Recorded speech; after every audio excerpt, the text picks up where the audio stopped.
My fiancé's family made her life hell, locked her in her room as a kid, threw her out at 18, drained her savings as an adult. I loved her, but I couldn't watch her destroy herself. I gave her an ultimatum, them or us, and she chose them. I'm 32 male, and I spent 4 years loving a woman who couldn't love herself enough to escape the family that destroyed her. Let me start from the beginning. This story isn't just about toxic in-laws. It's about watching someone you adore choose pain over peace and realizing you can't save someone who doesn't want to be saved. Emma and I met at a coffee shop in Portland. She was a graphic designer with a quiet smile, and I was a software developer hiding from a deadline. We bonded over our love for indie films and hiking, and within 6 months, we were inseparable. She told me about her childhood early on, how her parents were narcissists who made her the scapegoat for her 2 brothers, how they'd lock her in her room for disobedience, how they threw her out on her 18th birthday with nothing but a backpack. She worked 3 part-time jobs to put herself through college, got a scholarship, and built a great career. I admired her resilience. I thought we'd heal each other, turn our broken pieces into something whole. But there was a catch. She couldn't cut ties with her family. At first, it was manageable. They'd call once a month, beg for money. She'd send a few hundred, and that was it. But as we got more serious, moved in together, got engaged, they started creeping back into her life like mold. Her parents, Martha and Richard, would show up unannounced at our house, the one Emma bought with her hard-earned money, and act like they owned the place. Martha would criticize Emma's decor, "This couch looks cheap," raid the fridge, and leave dirty dishes piled in the sink. Richard would help himself to my whiskey collection, smoke on the porch despite the no smoking sign, and make snide comments about my job. Software? Must be easy to sit around and type all day. Her brothers, Josh and Tyler, were worse. Josh would borrow my tools and never return them. Tyler would hit Emma up for loan after loan, totaled $8,000 over 2 years, never paid back, and call her selfish if she hesitated. They'd all gang up on her, reminding her how ungrateful she was, how she owed them for raising her. And Emma? She'd stand there, trembling, unable to say a word. She'd cry herself to sleep afterward, telling me she just wanted their approval, that maybe if she tried hard enough, they'd love her. I get it, trauma is a prison. She'd been in therapy for years, but the cycle was hard to break. I tried to help. I'd tell her family to leave when they overstayed. I'd lock my personal items in a cabinet so Richard wouldn't steal them. I'd refuse to give them cash, offering to buy groceries instead. They'd just return them for cash. But Emma would get upset with me. "They're my family, Lucas," she'd say. "You don't understand our dynamic." Our dynamic? It was abuse. Plain and simple. Things got worse after we got engaged. They started showing up every Saturday, staying until midnight, trashing the house, and demanding money for bills. Turns out, it was for gambling and new bikes. Martha even tried to take over wedding planning, insisting we have a church wedding. Emma's atheist. Inviting 50 of their friends we'd never met, and demanding Emma wear a dress her mom picked out.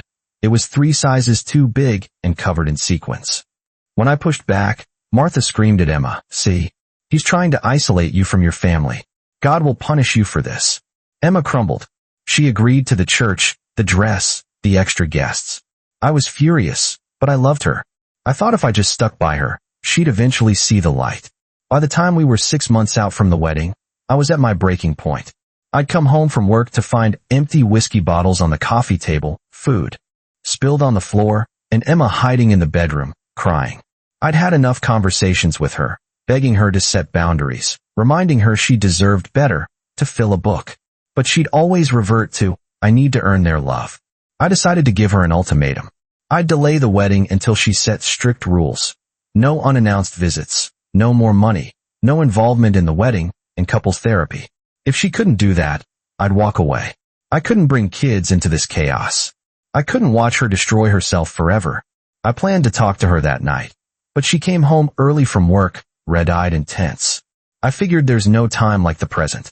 I sat her down on the couch and told her how I felt, how her family was toxic, how their relationship was unsustainable, how I needed her to choose us. She exploded. "How dare you," she yelled. "You don't get to tell me who I can have in my life. This is my house, not yours." I reminded her I paid half the mortgage, half the utilities, half the groceries, that I wasn't some freeloader. "It doesn't matter," she screamed. "They're my blood. You'll never understand." I told her about the future, about kids being around people who called their mom worthless, about her postpartum being bombarded with their demands, about her finances being drained. She called me controlling and unsupportive. I finally snapped. "A parent shouldn't make their kid beg for love, Emma. They're not family, they're leeches." She kicked me out, told me to get my stuff out of her house by the end of the week. I stayed in a hotel, numb. Part of me hoped she'd calm down, realize I was right. But when I sent a friend to pick up my things, he texted me photos. Her family had already moved in. My clothes were in storage, my tools were gone, and they'd turned the living room into a storage space for their junk. I was heartbroken, but also weirdly relieved. No more cleaning up their messes. No more late nights comforting Emma. No more walking on eggshells. I spent the next few days catching up on movies, playing video games, and breathing for the first time in months. Then, on Saturday, my phone blew up. Texts from Emma, dozens of them. "Please come home. They're fighting. They broke the window. Josh is yelling at me. I'm scared." 2 voicemails, her voice trembling. "Lucas, please. I need you." I hesitated. I didn't want to be her shield anymore. But I loved her. I drove over to the house, and what I saw made my blood boil. Josh was screaming at Emma in the front yard. Martha was throwing dishes. Richard was drunk on my last bottle of scotch.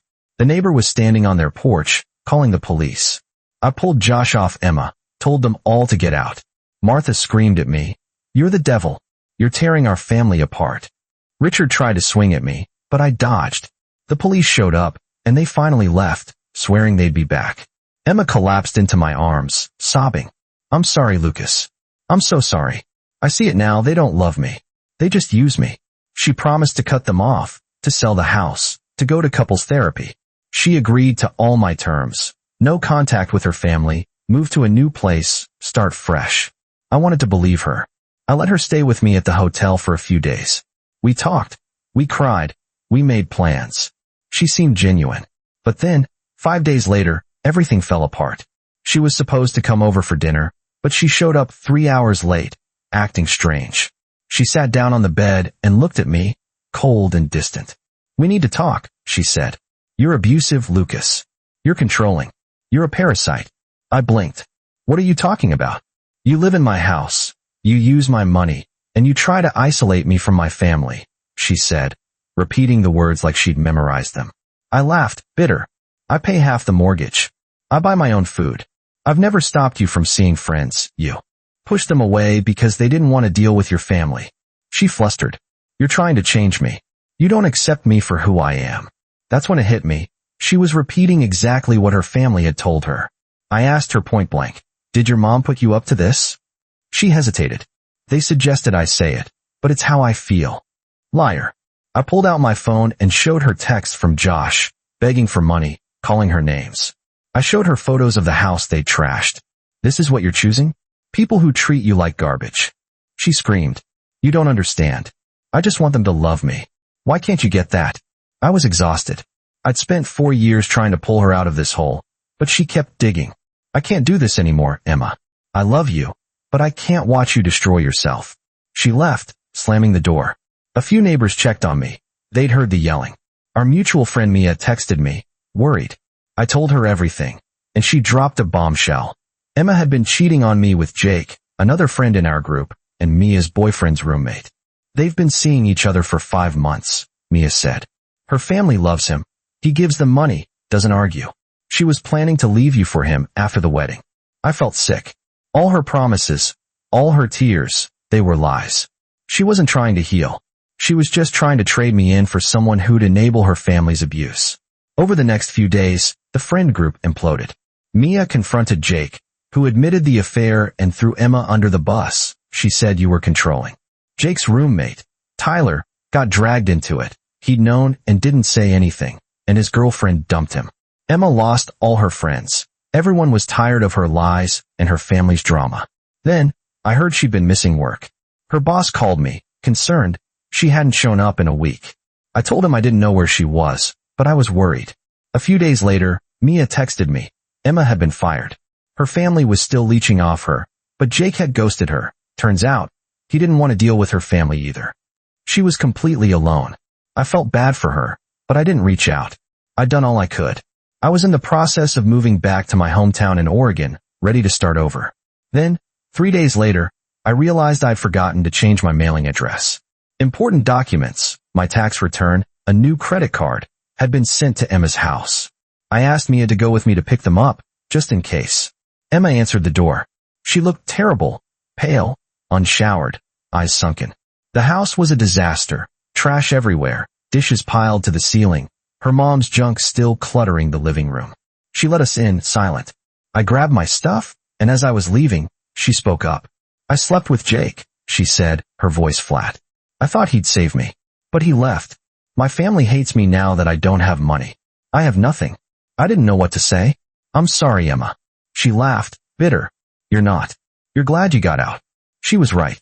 I was glad. But I still cared. You can get help. Go back to therapy. Cut your family off for good. She shook her head. It's too late. I'm broken. I left. Mia and I drove back to the hotel, and she told me something else. Emma's family had been posting about her on Facebook, calling her ungrateful, a sinner, deserving of her fate. It had backfired. Their friends and church members were calling them out for abuse. But it didn't matter. Emma was already gone. A month later, I was settled in my hometown. I had a new job, a new apartment, and was spending time with my family. I'd started therapy to process everything. Then, Mia called me, sobbing. Emma was dead. She'd taken her own life in her house. Her family had found her. I felt numb. Not sad, not angry, just empty. Mia said Emma had left. Notes for a few people. One was for me. She asked if I wanted it. I thought about it for a long time. Finally, I said no. Whatever she'd written, apologies, excuses, please, it wouldn't change anything. It wouldn't bring her back, and it wouldn't heal the hurt. I told Mia to give it to her therapist or burn it. I didn't want to carry that weight anymore.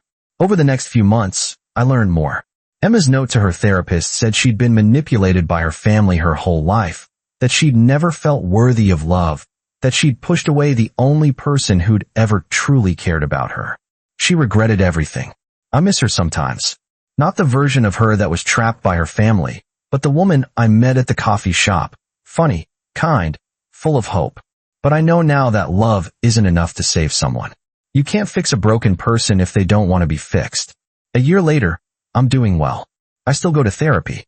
I've reconnected with old friends, and I'm dating someone new. Someone who has a healthy relationship with her family, who knows how to set boundaries. I've learned that kindness without boundaries is just self-destruction. I think about Emma often. I hope she's at peace now, free from her family, free from the trauma that haunted her. And I hope anyone else going through something similar learns from my story. You can love someone deeply, but you can't sacrifice your own happiness to save them. Sometimes, the kindest thing you can do is walk away, for both of you. Life's too short to be someone's shield. You deserve to be loved, not just to love. I'm finally living that truth.